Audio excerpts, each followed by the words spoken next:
Hello, friends, neighbors. John, your whiskey neighbor here. Welcome down to the Nook. And it's still snowy and snarly out there, lots of shoveling. And I thought, gotta warm up with some nice peated whiskey. Now, usually that means peated scotch. I have more peated scotch than any other peated whiskey, but that's almost a no-brainer. However, I was looking at sales the other day, and this campfire from High West was on a great offer. It wanted to be on, and I thought, I gotta bring this home. I like High West in general. Even their entrance stuff is tasty for me. And this I know is a little bit more art of the blend, and we'll talk more about what's in here, but there is a little bit of peated scotch, giving it that earthy, smoky quality in with the straight bourbon and rye. And then when I was thinking, okay, not scotch, but peat, I did go right away to Sons of Vancouver, Rolling Hills in the Morning Mist. This is 100% rye. So actually there's gonna be some similarities because there's a ton of rye in this one. But instead of, a dollop of blended scotch, these guys went a different way and they rested it in peated casks. So those are two different ways. Add a dollop of peated scotch or, let it rest in a peated cask. Let's see how they compare. These are very different. 100% rye. This has got bourbon in here and other things. And this is like 59%. I think we're only kicking 46 around here, but it should be an interesting conversation. Well, I'm looking for it anyways. So if you have any, this will be the focus. I've already talked to you guys about Rolling Hills, but it's a nice comparison. So let's talk High West Campfire. Do you have any High West? Do you have Campfire? Why don't you pour some? Come on back. 3, 4.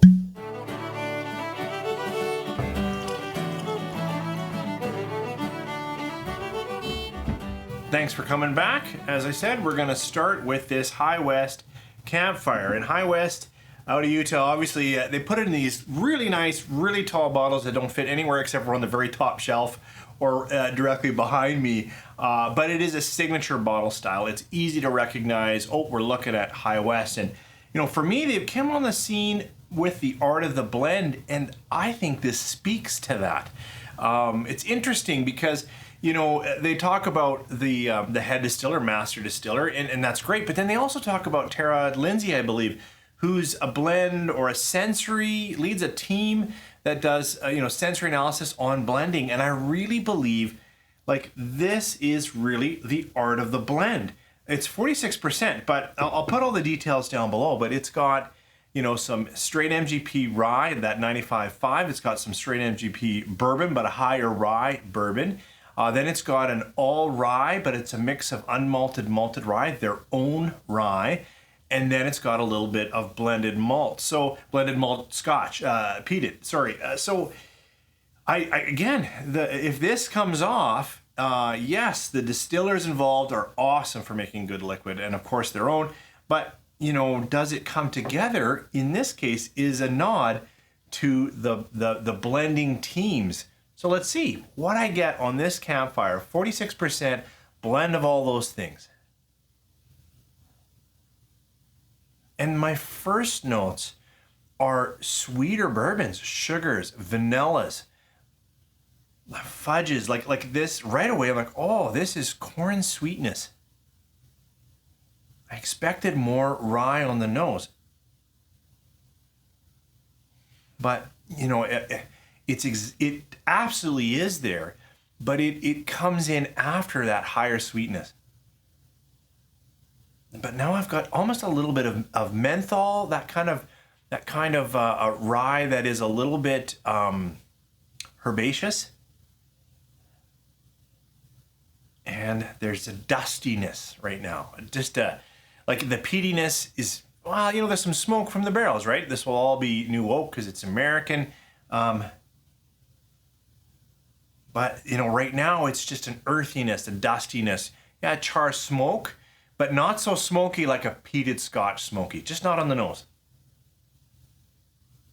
More a minerality. Okay, let's get into the palate and see if that kind of helps me get a few more notes or flavors to understand this campfire. Cheers.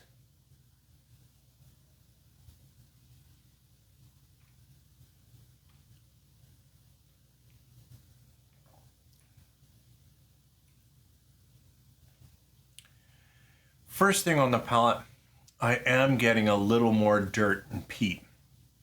but it's still leaning into, now it's a little fuller rye. So I'm getting a little more almost fruit notes. It's getting into an almost dark, way overripe cherry because it's still sweet for me.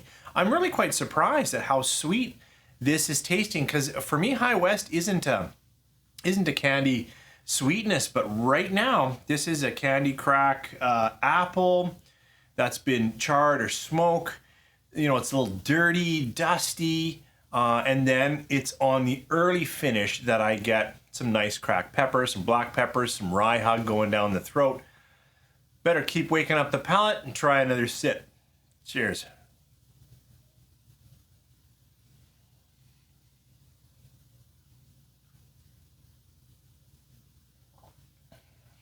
You know, it actually coats really well. Like it has the impression of body. The second sip really did take me far more where I expected. I got some hot peppers, black peppers, cracked things in terms of little scratchy, little heat, little hotter. I usually get it on the back, on the edges of my tongue when there's a rye spice kicking around. I know rye can do much more than spice, but it's definitely there. The sweetness has really moved away. Coming into it, it's really become a huskier, darker. The minerality on the nose has just settled into a light peated. And this is light peat. You know, maybe it's because I've been drinking Kilcare heavily peated and a few other Ardbegs, like the Corey. I can get it now. A little bit of, yeah, the minerality now is a saltiness. So now we've got salty sweet. Yeah, actually the nose has really changed after that second sip. Salty sweet, you know, but and when you get a bit of meaty and charry, you think a bit of barbecue. Oh, the nose has gotten way better. I'm gonna sneak a third sip.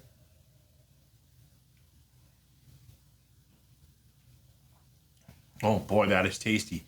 And it's really, as I started, you know, out of the blend, it's really coating. Whatever they chose to keep that mouthfeel, it's got an excellent mouthfeel. Sometimes rye can really almost wash off that mouthfeel and get into kind of a grassy menthol. I was worried we were going there. It's not. This has started really, really well. I want to do it in contrast and then see what my final thoughts are. So I was trying to think what I have on the shelf that was peated but not a scotch. And this Rolling Hills in the Morning Mist did come up pretty quick. And you know, this here is 100% their own rye. It's aged in ex-bourbon. I thought there'd be some new oak in here. I thought there was. But then it's rested in a Northern Islay peated cask. So, you know, that cask has interacted with all of that peated goodness. And they sent along this rock because they mentioned one of their tasting notes is like licking a rock. Well, we'll see if we get there. It's bigger, way bigger, 59.2% than 46. Both of these would be non-chill filtered and natural color. This is for sure, and unless otherwise, I'm pretty sure all bourbon is that as well. Boy, that's different. It's so different. I know why I picked them, but I've never done this except live with you guys. But this back and forth is like, this is it's got high sweetness. Like if we're trying to get a fruit out of it, it's got a little bit of maraschino cherry, but right now it's got that. I mentioned minerality here, but this is all about that. It's salty, but it's got that granite minerality note to it. I get why they said licking a rock, because I'm getting that. Now I'm getting a bit of cut apple. Actually, yes, I am. But it's still a little higher in its like it's very difficult for me to try to describe when flavors take me more into cooked, or when I say round, I mean fleshed out. This is right now a little high sweeter. It's got those minerality notes, a little punchier. I think I need a sip to try to get a better idea of this Rolling Hills. Yeah. Cheers.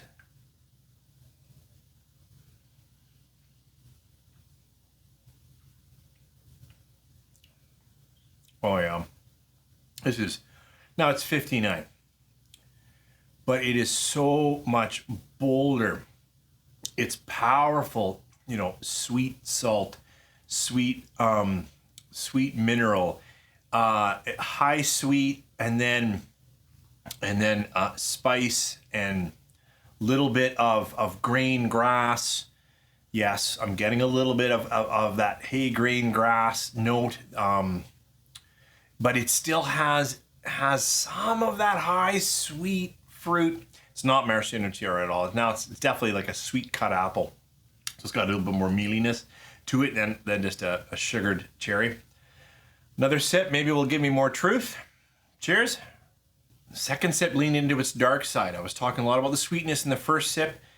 Here it leaned into the, you know, the wet rock, mineral, spicy, savory, a little bit of grass, a little bit of wet hay. Boy, there's a bit of smolder going on in there. So, you know, comparing these two are actually very, very different.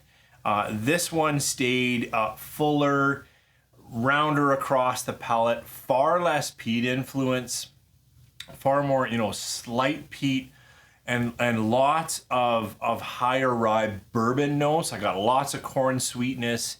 I have to say this one would be more desserty, fudgy, and then it's got that character with the campfire, which has made it very, very interesting. This is, it's 59, it's far punchier, far stronger, leans into the mineral, wet rock, wet hay, smolder. Very, very tasty. I really enjoy these, and actually making this the focus, because I've rated this before, it's beautiful. This campfire, now I only buy whiskey these days when it's $20 or more off. Like I can't afford to buy anything at sticker, and this is over 20 bucks off at Wine and Beyond, and at that price, I love it. Like I might just go buy one of their regular bourbons to try to do a contrast for myself, but I will say this blend is excellent. It's really, really good. It's too early to give a number, but if I don't get to it, then you guys won't know. For me, this is 4.25. It's excellent. It's an excellent blend, and it's really nice for the season right now if you're looking for a little something more than your standard bourbon release. Thanks for joining me here. What do you guys have for thoughts? Do you like Campfire? It doesn't get you?